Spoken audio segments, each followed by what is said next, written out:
A Tale of Two Hygienists presents this week's TIPisode, quick and easy tips to keep you up to date and presented by the experts in the profession. Now, get ready for your unofficial TIPisode. Work-life balance, basics. I'm Dr. Uche Odiatu. I love contributing to these TIPisodes because, in a nutshell, you can get a whole lot of information in a bite-sized piece. So, work-life balance. We want the life of our dreams, which means great career, well-paying, working with a team that you love. At the same time, you want a home life, or you want friendships and family. You want satisfying community life. You want stimulating friendships. You want great health and vitality. Is it possible? Or is it just the holy grail that will never actually be achieved? The more I read about work-life balance, the more I see it is a myth, because many of us aren't in a place where we can actually go for the job we want because we're tired. I believe there's 4 fundamental principles: sleep, exercise, nutrition, and breath. And if any one of those 4 foundational pillars are off, it is impossible to enjoy the work or the family life or the friendships of your dreams. You see, if someone is sleep deprived, or someone's not getting the good quality sleep that they need, if they're going to bed too late, if they have apnea, if they're snoring, if the room is too dark, if the room is too light, you will not be well rested in the morning. You will not have spent the 100 minutes a night which sleep scientists recommend that you have, so you have good memory consolidation and emotional processing. And no matter how much you want to, and you're working with a great team, you love your team members, it is impossible. That saying is, the spirit is willing but the flesh is weak. Having poor sleep means it is impossible to enjoy and contribute and enjoy fulfilling jobs simply because you're tired. You see, anytime you're tired, it's a challenge to have the discipline to not only enjoy the job or to work through lunch or to take those extra projects that your team members want you to take, but also when you get home from work after a busy day, you don't have the energy to enjoy your friends or your family life. So having good quality sleep is fundamental to work-life balance. Number 2, exercise.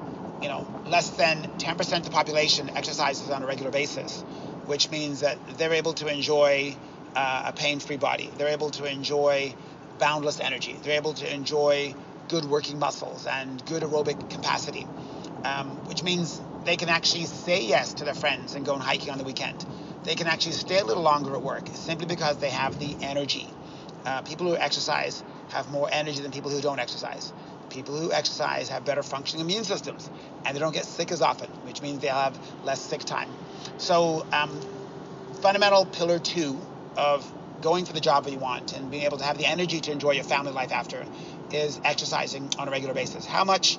I'm not a huge fan of intense workouts where people hit, tractor tires with sledgehammers and heave, engine blocks of cars across the parking lot.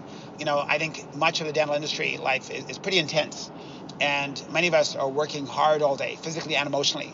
Sometimes the last thing you want when you get home is actually to have an intense workout. So Paul Check, one of my mentors out of San Diego, was recommending that if you have a busy work life, you might want to work in after hours or before work rather than work out.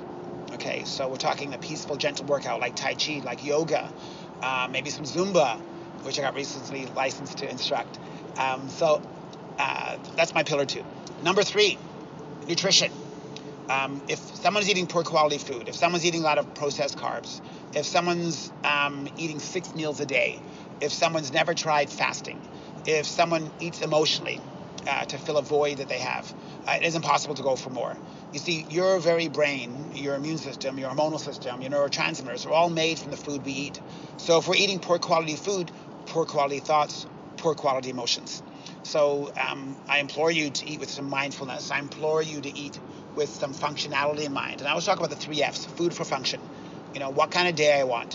What kind of job am I doing? What kind of patients will I have today? How busy will I be tonight? How busy is my weekend? What do I need to eat as a lunch or a dinner item so I can have the energy for my friends after work? Number 4 is breathing patterns. O'Connor in 2010, and his research showed that almost 80% of people who have anxiety, and anxiety is simply just that higher levels of cortisol, that feelings of helplessness. They say 1 in 6 Americans feel it at any one point in the year, anywhere from 2 weeks to 4 weeks. They will actually have dysfunctional breathing. If you have dysfunctional breathing, it means actually you're breathing from your chest rather than your stomach, which puts you in a cortisol dominant state or a sympathetic nervous system dominant state, which is fight or flight. It's really meant to last for 1 to 2 minutes to get you out of danger, not meant to spend your whole entire day in. So if someone has dysfunctional breathing patterns because they're anxious, they will not be able to get oxygen to their brain. They'll have poor neurotransmitters. They'll have poor hormonal balance. And they won't have the energy for the job of their dreams. They won't have the energy of their family life after. So when I look at those 4 fundamental principles, sleep, exercise, nutrition, and breathing, I'm saying that these are the foundation. When Abraham Maslow said in his hierarchy of human needs, you can't go for more love. You can't contribute to your community unless your basement level, your fundamental level is taken care of. And he talked about food, shelter, feeling safe, staying hydrated, being well fed. So those are important. And I've been through my own challenges. People always look at me and think that, Uche, it must be nice to be you. However, a little over a year ago, my wife and I were separated, and luckily it's amicable, but it's been challenging, and I don't think it could have gone well over this past year unless I was taking care of myself, like looking at my sleep, looking at my nutrition, looking at exercise, looking at how I'm breathing. So, behind closed doors, there's always challenges. We all have them. And how do you stay bright and cheery for those patients who need 100% of you as you go through your own personal valleys? You got to stay high energy, you got to stay current, and you got to stay available so you can definitely work them through a difficult treatment. So that's what I've been dealing with the last year. And because it's been amicable and because we've been going through it with being gentle with each other, it's definitely worked out well. Sure, it's been trying, but with my foundational pillars, I've been able to maintain a good work-life balance. This subject is important to me. I think I did an article for Oral Health Group with an industry colleague that should be coming out sometime at the end of September, if it hasn't come out already. And that is work-life balance. And it's actually for the new grad, because new grads are pulled in so many different directions, right? I want to work 6 days a week. I want to pay off my student loan. I also want to make sure I have friends after to celebrate with me. I also want to go to bed on time. And I also want to look great. And I want energy for my continuing education.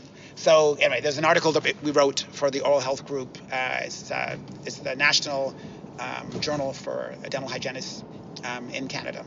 So if you want more of this information, if you enjoy what I'm sharing, my website is druche.com, druche.com.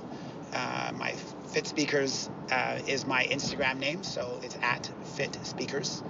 And I welcome you to look for the Holy Grail, but at the same time, create a foundation so you can have a better chance of maintaining and getting that work-life balance of your dreams. We hope you enjoyed this week's TIPisode. Be sure to reach out to our guest experts and let them know how helpful their tips were.